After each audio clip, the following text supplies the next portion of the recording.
Welcome to the Katie's Garden Guide to Pruning Perennials. I'm not Katie.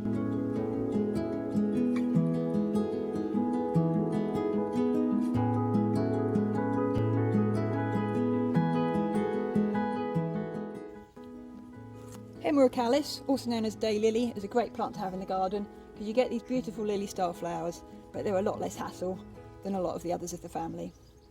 So known as Day Lily because each flower really only lasts a day. So it's quite nice just to clear away those. This one, pop that off. That's then leaving us with a stem with nothing on it, so I'm going to cut that back.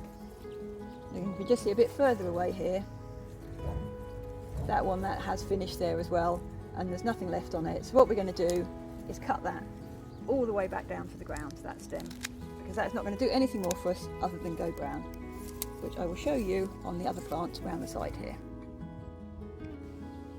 So on this plant you can see we've really left this very long time and it has gone completely brown, so that's what happens if you don't do anything.